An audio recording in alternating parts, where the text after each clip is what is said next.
Hey guys, so I spoke about my meatloaf recipe, so several of y'all wanted me to share it. I wish I could make a really good, show you all that, but I'm just gonna talk you through it. So get a pen and a piece of paper. It's not difficult. I will write it out in the description for you too, but I'm just gonna tell you what I do. First of all, I get the McCormick brand meatloaf seasoning, and I find this is the best. I've tried several different store brands, whichever seasoning you like is, whatever you like, you know what I mean? But I like this, and on the back here, there is where it says, try this twist, mini meatloaves. That's how I make mine, because they cook a whole lot faster, and I don't know, it's just easier serving it, and it cooks like less than 30 minutes, and you have meatloaf, you know what I mean? So, and I have to also say this as a disclaimer, we raise our own beef, so this is what my hamburger meat looks like. This is a 1 pound pack, and if you'll look at it, it's not, whenever I fry this up or something, it does not have a tablespoon of grease in it, so, you know what I mean? But anyway, I just wanted to say that. I don't know if that'll make a difference with the other ingredients I want to tell you, if you want to adjust to whatever kind of meat you buy. Anyway, so okay, you have the meatloaf seasoning, and if you have a small family and you just want to use 1 pound of meat, you know what I mean, I just eyeball half of this and use half the seasoning. I learned that the hard way, because this is meant for 2 pounds of meat, you know what I mean? So I will defrost my hamburger and just put it in a big old bowl. And I'm just going to go ahead and say this as if it was 1 pound of hamburger that I'm doing, okay? Because that's generally, for some reason it turns out better for me if it's even if I'm making a big batch and I'm doing 2 pounds of hamburger meat, then I will mix it up 1 pound at a time, because it seems to work out better for me. So you got your meat in your bowl, and I take half of this and just sprinkle it all over the meat and stir it all up together and get that really good and incorporated.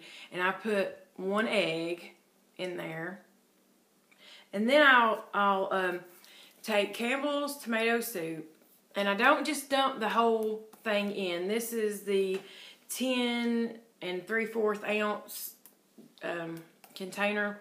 I don't dump the whole thing in, because sometimes I'll probably start with 2/3 of it. I'll go ahead and dump 2/3 of it in, and then I'll use a whole sleeve of Ritz crackers. These are the half sleeves. I'll use 2 half sleeves, or if you have the whole ones, just a whole sleeve of Ritz crackers.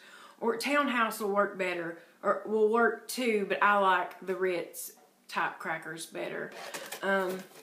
Anyway, and that is it. Like, when I mix the meat up, if it seems a little dry, then I will add some more of the tomato soup, but sometimes I don't have to add the rest of the tomato soup, so you know what I mean? You know how cooking is. You just kind of feel your way.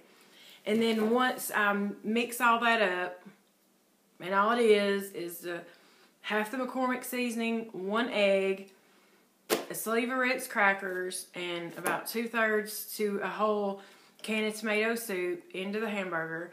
Once I get that mixed up, I just use my hands, and I'll just take like a palm shape and pat it out and make little mini loaves and put it in a 13 by 9 baking dish. And I can fit, I think I usually put about 6. It makes about 6 loaves, the size that I make it. And then squirt some ketchup on top, for the ones of us who like ketchup, and the ones that don't, I don't put it on there. Because I like to put my ketchup on during the whole cooking, because I like the flavor that it gets. But if you don't like that, you can wait till, you know, it's almost done and just squirt it on there and then stick it back in just to heat up the ketchup, however you like that. But you don't have to put the ketchup on it at all. But that's, you know, super simple, super easy. If anybody has any questions, let me know, and I'll be happy to answer that. And if I'm making a double batch, I'll just do that exact same thing, you know, all over again and put it in, you know, another pan. And it only takes 25 minutes, you know, 20 to 30 minutes depending on, and I cook it at like 350 degrees. It does not take long as a regular big old meatloaf, you know. And I just like that so much better, and the kids, they get their own little mini meatloaf. But anyway, and it will melt in your mouth. Literally melt in your mouth. And my aunt, we called her Tweety. She passed away this year, or the end of last year.